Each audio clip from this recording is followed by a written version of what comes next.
interview this week, Dr. Adeniyi talks about the issues in the 2018 budget. Watch.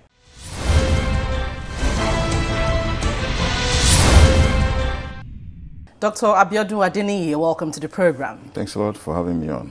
Well, let's begin on the crucial 2018 budget. Finally, it has been signed, but a lot of people have opinions about the delay and even the comments made by the president. What really is your perspective? Do you think those comments were in place?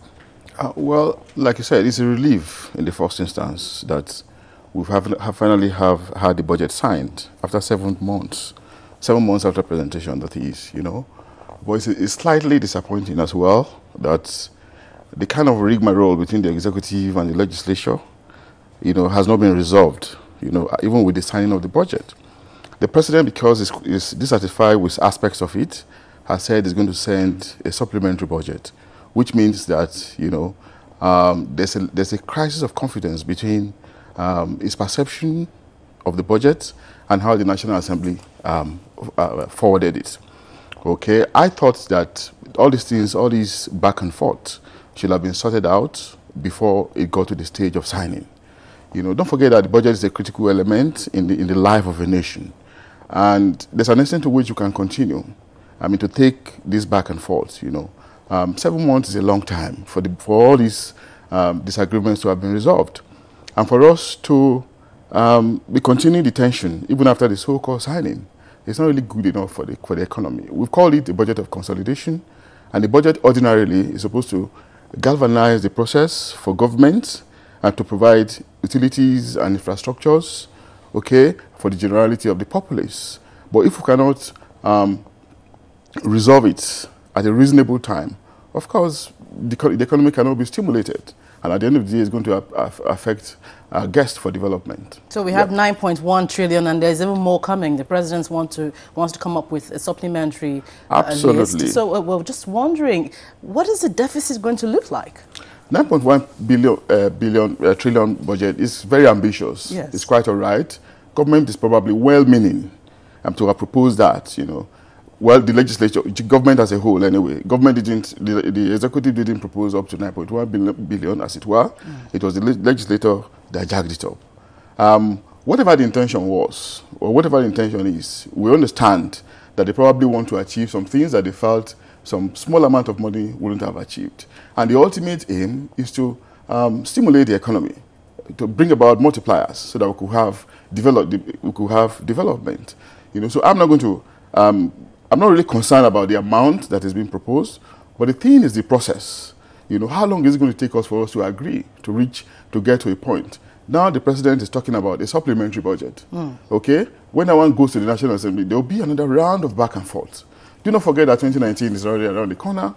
You know, expectation will also be high that the 2019 budget should come before September, if at all we want to meet the so-called January to December cycle. But we heard that has eluded us over the years. We heard the Senate Majority Leader yesterday say that the president will come with, when he comes with it, that they will, you know, tackle it as soon as possible, as speedily as possible. So I'm just wondering now, even with the tension in between, do you think that's gonna be feasible? Thank you very much, Gloria. You know, we've always had this kind of promise, this kind of pledges. I'm not pointing at accusing fingers really, but I'm just saying that, you know, individuals, institutions, ministries, departments and agencies, arms of government that are responsible for these processes, you know, should have been able to tidy up whatever item that they need to tidy up so that we should have reached a compromise at the end of the day. You know, I've had people said, you know, the reason for the delay of the budget, in the passage of the budget over 7 months, it's not worth it after all. And I tend to agree with them largely.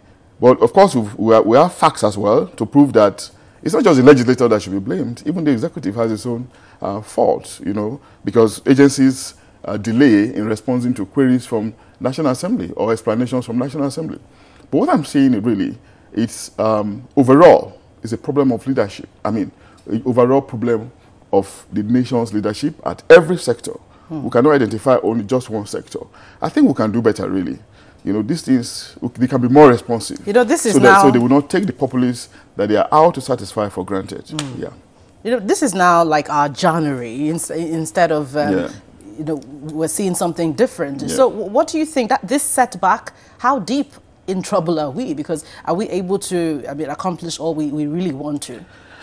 I think it also has to do again with how we respond to it, you know, the human elements in the circumstance, the philosophy of the whole thing, as it were. You know, how committed are we to the implementation of what we have in the first instance? What is our level of commitment? How determined are we? And how ready is the nation leadership to galvanize the necessary arms of government towards achieving, you know, items that are meant to consolidate some of the gains that the government, you know, has identified over the years? You know, all these things matter really. If we are really ready, if the commitment is there, if the appropriate leadership, you know, is there, we can make the best out of the circumstances that we are finding ourselves. You see, I just want to point out some of the things the president, you know, talked about, you know, some of his concerns. You know, he talked about slashes made by the National Assembly. He mentioned issues like provision for rehabilitation and additional security measures for United Nations building by the FCT. He also talked about provision for security infrastructure for 104 unity schools. These are very key points he mentioned. And then provision for strategic interventions for health sector cut, you know, of course, by 7.545 billion naira, and so many other cuts. And again, he, you know, in contrast, he also mentioned that they jacked up their own expenditure. So when you look at this, what does it spell for Nigeria? Thank you very much. You know, all these discrepancies, you know, this back and forth is coming because there's no synergy of purpose.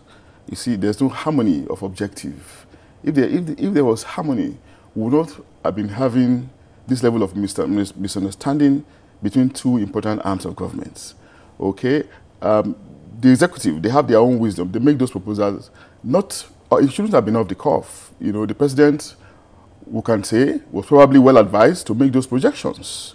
But the National Assembly, in their own wisdom, thought that they were either too high or some of them too low, and they made those adjustments. You know, these things can be resolved through compromises, through consensus building.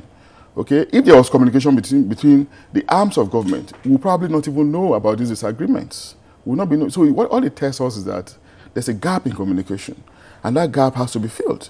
How? You know, that's a big question. Maybe they should talk more, discuss more amongst themselves, come to agreement before they come to these points are blown open before us. Because this might, according to some people, it might have some ripple effect. What do you think, you know, would happen? Definitely, it will have effect, because economy is about circumstances. About economy, it could be an intangible. It has to do with conditions. You having the right condition for economic activities to thrive. You know, policy directions should be appropriate. Policy directions should be timely.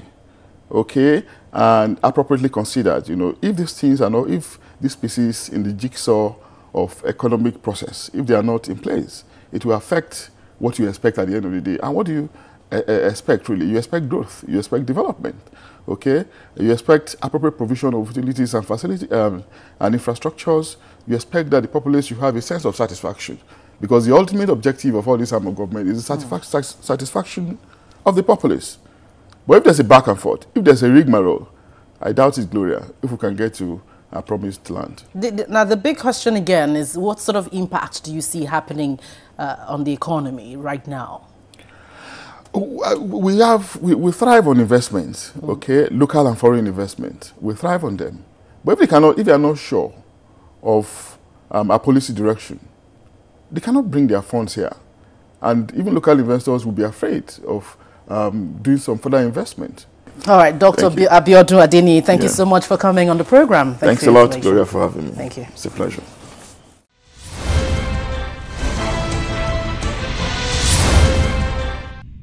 Well, thank you for your mails and tweets as always. Keep sending in your views and comments using the email address and Twitter handle on your screen. Also, be sure to share anything happening within your locality. Don't you forget, you can view the program on youtube.com/channelsweb/videos. Thank you for watching this week. I'm Gloria Umezike. See you again.